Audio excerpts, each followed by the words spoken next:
আসন্ন 2025 champions trophy যদি পাকিস্তানের মাটিতে অনুষ্ঠিত না হয়ে সাউথ আফ্রিকার মাটিতে অনুষ্ঠিত হয় তাহলে কেমন হয় বলুন তো।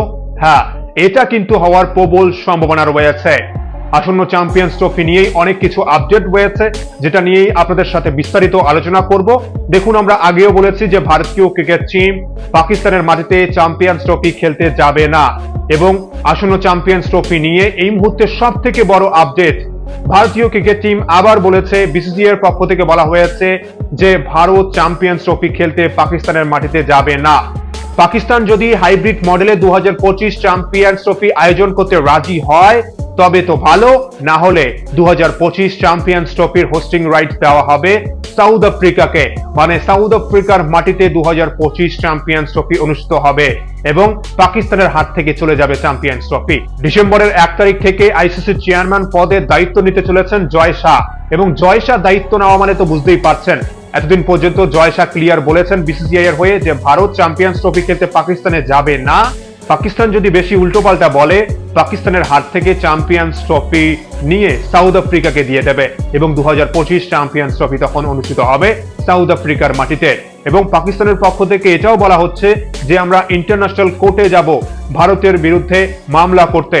কেন ভারত পাকিস্তানের মাটিতে চ্যাম্পিয়ন্স ট্রফি খেলতে আসবে না, যেখানে 2025 চ্যাম্পিয়ন্স ট্রফি খেলতে বাকি দেশগুলোর কোনো অসুবিধা নেই, কিন্তু ভারত কেন খেলবে না?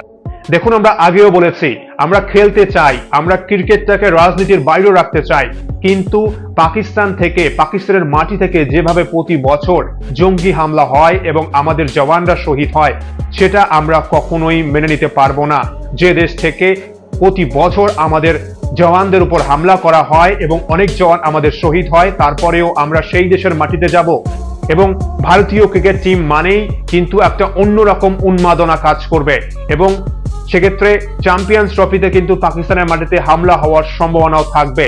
যেখানে বর্তমানে পাকিস্তানের রাজনৈতিক অবস্থা অস্থিতিশীল, ইমরান খান এবং বর্তমান সরকারের মধ্যে একটা ঝামেলা চলছে, চীনের নাগরিককেও মারা হয়েছে পাকিস্তানের মাটিতে, কিছুদিন আগেই আমরা খবরে দেখেছি, যেটা চীন সরকারের পক্ষ থেকেও জানানো হয়েছে যে চীনের নাগরিকরাও সুরক্ষিত নয় পাকিস্তানে, যেখানে চীন সাহায্য করছে পাকিস্তানকে বিভিন্ন কাজে ডেভেলপ করার জন্য, সেখানে চীনের নাগরিকদের আক্রমণ করছে, এমনকি মেরে ফেলা হচ্ছে পাকিস্তানে।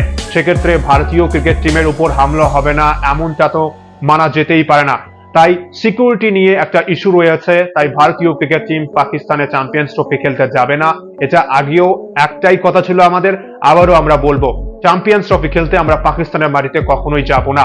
কিন্তু পাকিস্তানের তরফ থেকে বলা হচ্ছে ভারত যদি পাকিস্তানের মাটিতে চ্যাম্পিয়ন্স ট্রফি খেলতে না আসে তাহলে ভারতেরই লস হবে, কেননা 2025 এশিয়া কাপ ভারতের মাটিতে, উমেন্স ওয়ার্ল্ড কাপ ভারতের মাটিতে, 2026 টি20 ওয়ার্ল্ড কাপ রয়েছে ভারতের মাটিতে। কিন্তু আমাদের একটাই কথা ক্লিয়ার, পাকিস্তান আমাদের মাটিতে খেলতে আসবে কি আসবে না সেটা আমরা দেখতে যাব না, আমরা পাকিস্তানকে ছাড়াই ওয়ার্ল্ড কাপ আয়োজন করে দেখাবো। কিন্তু পাকিস্তানের সেই ক্ষমতাটা নেই যে ভারতকে ছাড়া চ্যাম্পিয়ন্স ট্রফি আয়োজন করার, আইসিসির সেই ক্ষমতাটাও নেই, কেননা আইসিসির যে টাকা, মূলধন সবকিছুই আসবে কিন্তু এই ভারতের কাছ থেকেই।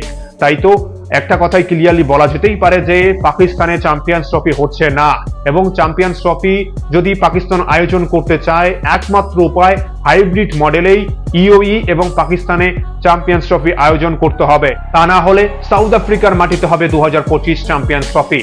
ভারতীয় ক্রিকেট টিমের যারা সমর্থক রয়েছেন, কি মনে হচ্ছে আপনাদের, ভারতের কি যাওয়া উচিত নাকি বয়কট করা উচিত, এবং হাইব্রিড মডেলেই যদি পাকিস্তান রাজি হয় তাহলেই খেলা উচিত? অবশ্যই আপনারা মতামত জানাবেন কমেন্ট বক্সে। ভিডিওটি ভালো লাগলে অবশ্যই লাইক, কমেন্ট ও সাবস্ক্রাইব করে খেলাধুলোর সমস্ত আপডেট পাওয়ার জন্য চ্যানেলটিকে অবশ্যই সাবস্ক্রাইব করে রাখবেন।